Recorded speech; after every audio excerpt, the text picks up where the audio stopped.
열심히 공부해서 좋은 주식에 좋은 투자를 하는 방법을 배우는 시간이죠. 주식연구소. 대한민국을 대표하는 주식 초보를 위한 최고의 선생님 염승환 이베스트 투자증권 리테일 사업부 이사 화상으로 연결하겠습니다. 이사님 안녕하세요. 네, 안녕하세요. 네.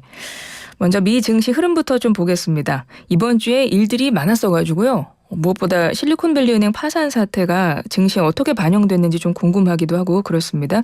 미 증시 상황 어땠나요?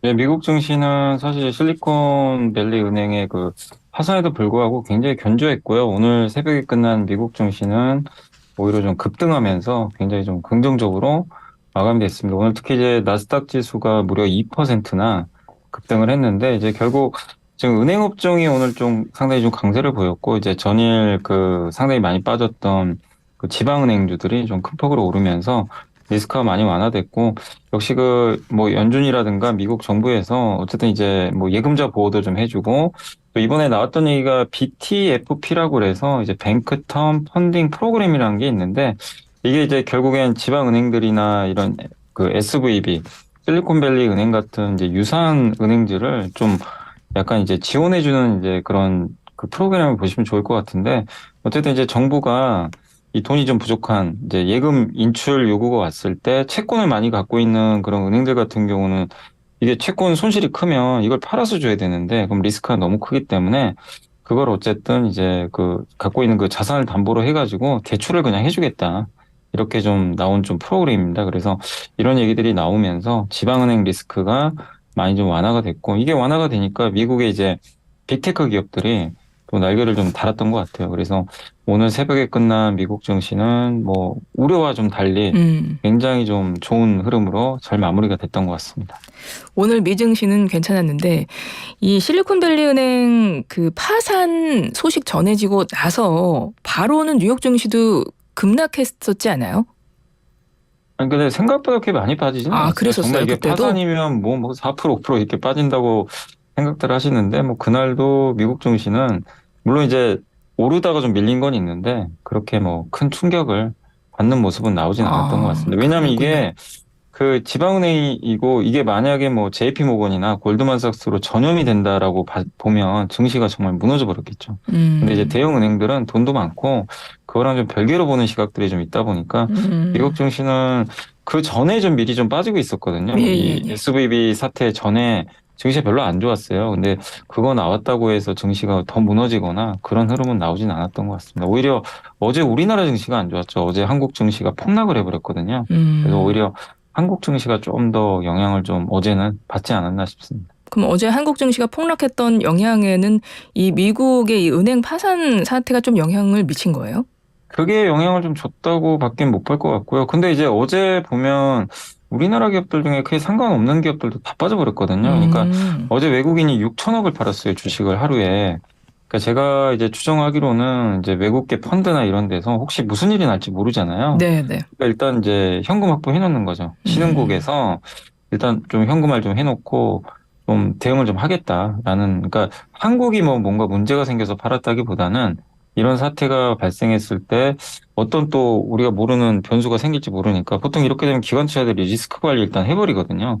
그래서 어제 같은 경우는 일단 선제적으로 그런 물량들이 외국인 중심으로 쏟아지다 보니까 그걸 받아줄 주체가 한국에 없습니다. 그래서 어제 음. 증시는 그냥 뭐 우량주 비우량주 가릴 것 없이 다 그냥 폭락하는 그런 모습이 좀 나오지 않았나 이렇게 보고 있습니다.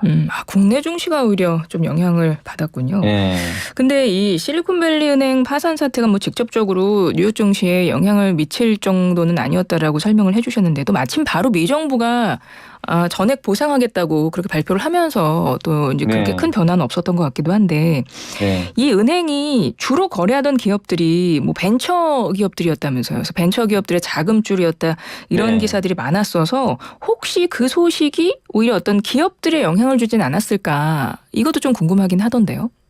일단 이제 미국에도 그렇고 이제 미국의 주요 기업들 특히 이제 실리콘밸리에 있는 그런 이제 기업들이 자금을 다 많이들 예치를 했죠. 그때 한참 이제 돈 잘 벌 때 음, 거기에 많이 이제 자산을 맡겼고 뭐 예를 들면 이제 우리나라의 기업은행과 좀 비슷하다고 생각하시면 돼요. 이제 기업들이 자금을 맡긴 건데 그때는 이제 한창 호시절일 때죠. 금리가 낮을 때. 그래서 뭐 미국에 보면 로크라는 이제 굉장히 유명한 셋톱박스 기업들도 있는데 이 기업들이 자기 자산, 현금성 자산의 그 많은 부분을 여기다가 좀 그 예치를 했다. 한 19억 달러 정도를 이제 우리나라 돈으로 19억 달러면 한 2조 정도가 넘는 돈이잖아요. 네네. 이제 많은 돈을 좀 여기다 입금을 했고 또 미국의 바이오 벤처 기업, 디지털 의료 솔루션 기업들, 이제 수많은 그런 실리콘밸리를 대표하는 기업들이 이제 자금을 많이 맡겼어요. 사실 이런 일이 발생할 거는 생각을 당연히 못 했겠죠. 그렇죠.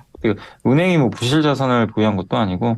근데 이제 우리나라에서도 일부 기업들이 좀 있나 이렇게 찾아봤는데 한국에는 아직까지는 특별히 뭐 여기에 뭐 그 의존도가 높았던 기업들은 나온 게 없고 뭐 국민연금 정도가 한 300억 정도 손해 볼 수 있다.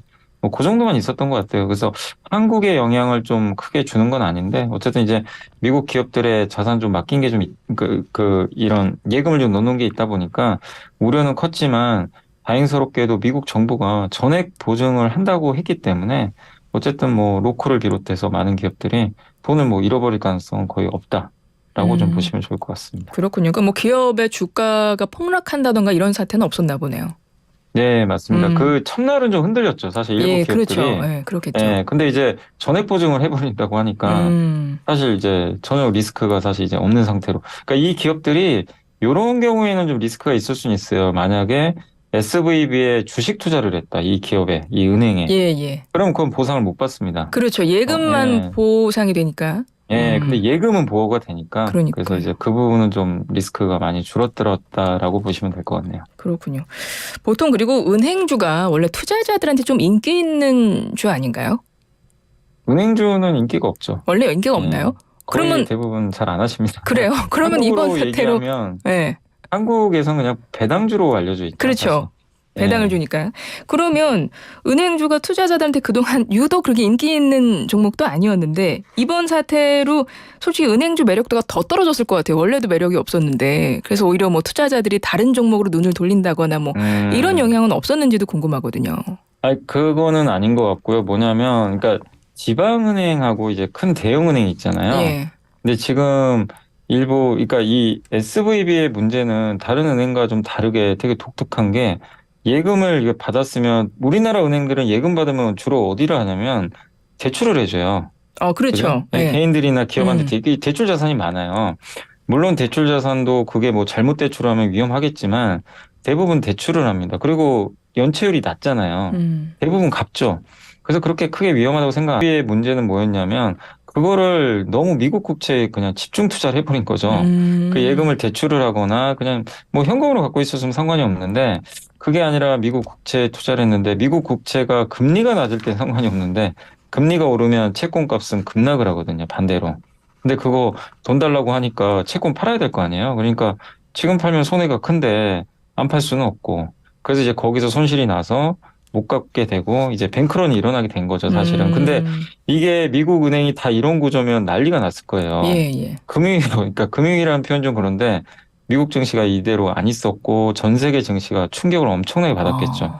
근데 다행히 다른 은행들은 그런 경우가 별로 없어요. 우리 한국과 비슷합니다. 분산을 많이 해놨고 뭐 미국의 골드만삭스, JP모건 이런 기업들은 크게 영향이 없는 상태고 현금도 많고 그리고 2008년도에 금융위기 우리 경험을 해봤잖아요. 미국 은행들이. 그렇기 때문에 그동안 규제를 또 많이 받았기 때문에 이 대응책들이 다 갖춰져 있고 그 옐런 재무장관이 2018년도에 이런 얘기를 했거든요. 이제 이런 이유들 때문에 그 우리 생에 다시는 금융위기가 올 수는 없다. 이미 그런 솔루션도 다 갖춰놓고 있다고 합니다. 또 우리 한국 은행들도 굉장히 단단한 게 정부가 얼마나 규제를 심하게 합니까? 은행이 망하면 큰일 나거든요, 사실. 그렇죠. 우리 한국은 은행이 몇 개 없어요. 그렇기 때문에 큰일 나는데 근데 미국은 좀 다른 게 은행들이 정말 많아요. 지방의 소규모 은행. 근데 그런 은행들이 망가졌다고 미국 경제가 망가지진 않거든요. 그리고 이 기업은 좀 특수하다 보니까. 그래서 어쨌든 그런 이유들 때문에 오히려 우량은행으로는 돈이 더 들어갑니다. 아, 그래요? 물론 더 들어가죠. 여기는 안전하니까. 그리고 당연히 이제 뭐 애플이라든가 되게 현금 흐름 좋은 기업들 있죠. 네네. 그쪽으로는 또 투자가 더 들어가겠죠. 아, 그러니까 그러니까 이 사람들의 심리가 기업은 안전해라고 생각되는 그런 기업은 네. 더 투자자들이 찾는군요. 그죠. 몰리는 음, 거죠. 그러니까 지금은 이제 이런 사태가 발생함으로 인해서 현금 흐름이 안 좋거나 내가 투자했는데 돈을 이게 못 돌려받을 수 있다라고 생각하는 쪽은 오히려 더 힘들어지겠죠. 더 돈이 그렇죠. 못 드는 거고 그다음에 진짜 안전하고 야, 여긴 절대 안 망해. 이런 데는 돈이 더 들어갈 텐데 마치 작년에 우리나라 레고랜드 사태랑 음, 약간 좀 비슷한 그런 사태가 좀 미국에서 발생을 했던 것 같아요. 그렇군요. 어쨌든 금융 불안은 조금 이제 커진 측면은 있죠. 이런 일들이 생기나 뭐 이런 마음이 들어서. 그런데 네. 예예. 3월에 이제 미 연준이 금리를 많이 올리지 않을 거다라는 전망이 이제 조금 우세해졌잖아요. 특히나 네. 이제 CPI 발표돼가지고 그게 상승률이 좀 이제 둔화된 걸로 나와가지고요. 네. 그래서 이런 것들이 지금 이런 상황 속에서 미국 소비자 물가 지수 지표 발표되고 이런 상황 속에서 증시에 어떤 영향 미칠까요, 투자자들한테? 그러니까 어제 저녁 9시 반이었죠. 이제 그때 미국의 소비자 물가가 발표되고 그날 미국 증시가 결론이 났잖아요. 어떻게 결론이 났냐면 네, 급등을 했습니다. 네, 그러니까 시장은 오히려 환호를 한 거죠. 음, 6% 물가가 낮은 건 아닌데 어쨌든 물가는 작년 6월에 9.2를 최고로 찍고 지금 매달 떨어지고 있어요. 계속 지난달에 6.4였거든요. 네, 네, 그러니까 점점 둔화되니까 디스인플레이션이 계속 눈으로 확인될 것 같고 아마 시간이 가면 갈수록 물가 상승률은 더 떨어지겠죠. 작년에 워낙 음, 물가가 높았기 때문에 그 기저효과 때문에라도 점점 떨어질 수 있고 또 오늘 국제유가가 급락을 했어요. 예, 71달러까지 떨어졌기 때문에 이거는 당연히 물가에 영향을 또 긍정적으로 주는 요소가 되겠죠. 그리고 미국의 임대료도 지금 아직 반영은 안 되고 있는데 하반기부터는 지금 하락하고 있는 신규 주택 임대료가 본격적으로 물가에 반영되는데 이게 왜 중요하냐면요. 미국 소비자 물가의 30에서 40%가 주거비 쪽에서 반영이 돼요. 네, 굉장히 크거든요. 주거비가 꺾이면 물가가 안 꺾일 수가 없습니다. 근데 그게 아, 본격적으로 이제 반영될 시기를 앞두고 있거든요. 그래서 시장은 어쨌든 주거비가 반영 안 됐는데도 지금 꺾이는 흐름이 나오는 상태고 여기서 지금 SVB 사태가 터졌기 때문에 이제 연준이 금리를 세게 올리는 건 이제는 어렵다. 음, 이걸 이제 기정사실화 해버린 것 같아요. 그러면 이제 금리 측면에서는 이제 미국 증시에 되게 유리한 구조로 갈 수밖에 없는 거고 아마 3월 FMC는 한 번은 올릴 거는 같아요. 0.25 정도는. 그럼 이제 네, 5%될 텐데 그렇죠. 이제 한 번 올리고는 거의 끝나지 않을까. 금리 음, 인상은. 원래는 한 두세 번 더 올리는 네, 거였잖아요. 네, 근데 이 사고가 터졌고 물가도 어쨌든 안정화되고 있기 음. 때문에 이번이 좀 마지막 금리 인상이 좀 되지 않을까라는 그런 전망들이 점점 우세하게 나오고 있는 것 같습니다. 이번에 다음 주에 한 0.25% 올리고 한 5% 최종 금리 정도로 지금 전망들을 많이 하시나 네. 봐요, 전문가들이. 그러니까 SVB 사태의 근본 원인은 사실 연준이 너무 금리를 빨리 올린 거거든요. 네. 근본 원인은 그거기 음, 때문에 연준도 당연히 잘 알겠죠. 그리고 만약에 이 금리 컨트롤을 물가만 잡으려고 하다가 잘못 컨트롤을 해버리면 그래서 미국 경제가 정말 망가지는 시스템 붕괴로 가버리면 연준이 이거 감당할 방법이 없거든요. 음, 그렇기 때문에 연준도 그동안 실기를 많이 했고 그래서 아마 금리 올리는데 되게 신중할 것 같고 일각에서 노무라 증권은 금리 인하까지 하더라고요. 음, 오히려. 근데 어쨌든 지금 금리 인하까지는 아니더라도 긴축 기조는 이제 거의 사실상 마무리 단계에 있다라고 보는 게 좀 맞지 않나 싶습니다. 알겠습니다. 국내 증시 상황이 어땠나는 앞서 잠시 말씀을 해 주셨어요. 그렇죠? 그러니까 투자 심리가 약간 위축된 측면은 있었다는 거죠? 국내 예, 증시는. 맞습니다. 예, 어제는 되게 좀 안 좋았거든요. 그냥 음, 일방적으로 외국인 매도 때문에 좀 빠졌는데, 물론 오늘도, 오늘은 이제 미국 증시 때문에 증시가 오른 건 사실인데, 오늘도 외국인이 팔긴 팔았어요. 팔아서 아직까지 좀 여지는 남아있지만, 이 외국인 투자들은 일단 시각 자체가 아직은 SVB 사태가 완전히 끝난 건 아니잖아요. 또 네. 우리가 모르는 데서 뭐가 터질지 모르니까 음, 현금 확보를 좀 하려고 하는 것 같아요. 그게 아, 조금 진정될 때까지는 증시가 불안정하겠지만 다만 이제 투자하시는 분들 생각하실 건 SVB 사태가 이게 전염만 되지 않는다면 지금 그럴 가능성이 높진 않거든요. 그러면 오히려 외국인들이 이런 이유들 때문에 판다면 그건 저는 오히려 좀 좋은 또 기회가 될 수 있다. 싸게 살 수 있는. 아, 왜냐하면 이게 외국인이 정말 한국 경제가 안 좋아지고 글로벌 경제나 미국 시스템이 망가져서 파는 거라면 이건 문제가 좀 심할 수도 있겠죠. 근데 그렇겠네요. 그런 이유는 아니라고 좀 보고 있거든요. 그래서 지금은 좀 단기적인 흔들림은 있겠지만 좀 그 시장이 뭐 붕괴되거나 그럴 가능성 높지 않다라고 생각을 하고 있습니다. 네. 그리고 이번 주에는 이 얘기도 여쭤보지 않을 수 없는 게 카카오하고 하이브가 SM 놓고 벌이던 인수전이 마무리가 됐어요. 카카오가 네. 인수를 하기로 결정이 됐는데 네. 이번에 합의 내용 어떻게 보시는지 또 SM, 카카오, 하이브 투자하신 분들 그 투자자 입장에서 좀 고려해야 될 게 있을까요? 이 시점에서? 그러니까 결국 전해 전쟁 우려가 되게 컸어요. 그때 이제 15만 원까지 하이브가 공개 매수한다 그래가지고 네. 요즘 너무 과도하지 않나. 왜냐면 뭐 9만 원, 12만 원, 15만 원, 일각에선 18만 원 얘기 나왔었거든요. 맞아요. 예. 그러니까 카카오가 15만 원을 공개 매수 선언하고 그래서 이제 많은 주주분들이 또 기대했던 것 중에 하나가 야 이번에는 하이브가 18만 원 하는 거 아닐까. 실제로 이제 검토 그렇게 중이다 많이 이런 기사 봤던 것 같아요. 예, 예. 그러니까 이 구조 자체가 하이브도 쉽게 포기 안 할 거라고 봤거든요. 음. 근데 이제 하이브가 갑자기 물러나 버린 거죠. 네. 근데 하이브가 왜 실리를 좀 선택했냐면 18만 원에 이거를 인수하는 거는 너무 부담이 컸던 것 같아요. 금액도 많이 들어가고 하이브가 그렇다고 현금이 엄청 많은 기업은 아니거든요. 작년에도 조 단위에 아마 제가 알기로는 미국 그 재작년인가요? 그때 아마 그 미국의 대표적인 그 음반 회사 하나 인수하느라고 1조 원 네네. 정도 썼어요. 음.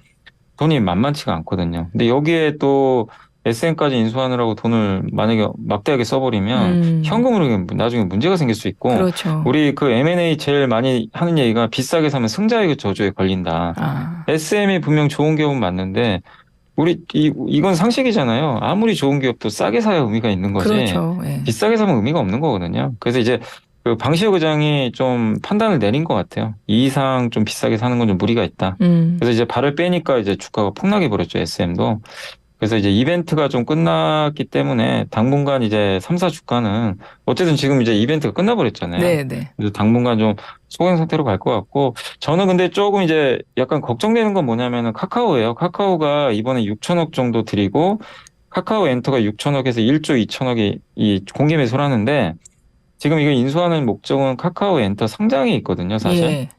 근데 엔터가 상장을 하게 되면 카카오의 주주 가치는 또 떨어질 수밖에 없어요. 합병을 해야 되는데 예. 카카오뱅크 우리 봤잖아요. 페이가 상장하면서 카카오 주가가 어떻게 됐는지. 아. 주주분들 피해가 굉장히 컸잖아요. 예. 그래서 여기에 대해서 6천억을 지금 카카오 엔터가 이거 인수하는데 6천억이 들어가요. 카카오 주주 돈이. 이거에 대한 명확한 어떤 좀 그 주주 달래기라든가 그런 게 저는 좀 있어야 된다. 예, 그러니까 이게 카카오가 마냥 지금 그 주주분들도 명확하게 생각해야 될 게 카카오한테 도대체 이게 어떤 득이 될지 주주 가치 측면에서 이거에 대한 좀 고민은 좀 필요하지 않나 이렇게 좀 생각을 하고 있습니다. 네. 이사님 한 40초 정도 남았는데요. 끝으로 네. 이번 주 이슈들 중에서 내가 요거는 빠뜨린 것 같은데 요건 꼭 얘기해야 되겠는데 하는 거 있으면 하나 말씀해 주세요. 이번 주에 제일 중요한 게 내일이죠. 내일 유럽에서 이제 원자재법 발표가 되니까 이제 우리나라에 유리할지 그러니까 2차 전지 갖고 계신 분들은 지금 원자재법 때문에 지금 주가 많이 올랐거든요. 네. 그걸 좀 고민하셔야 될 게 이게 또 재료 노출이 되면 또 빠질 수도 있어요. 항상 그렇죠. 소문에 사서 뉴스에 팔아라. 그게 될지 아니면 주가 더 올라갈지 모르지만 어쨌든 내일 내용이 나오니까 한번 2차 전지 보유하고 계신 주주분들은 관련 내용이 한국에 유리하게 나오는지 한번 면밀하게 아직 내용은 모르거든요. 그래서 네. 그걸 꼭 내일 좀 체크를 하셔야 될 것 같습니다. 예, 알겠습니다. 오늘 말씀 여기까지 들을게요. 고맙습니다. 네, 감사합니다. 지금까지 염승환 이베스트 투자증권 리테일 사업부 이사와 함께했습니다.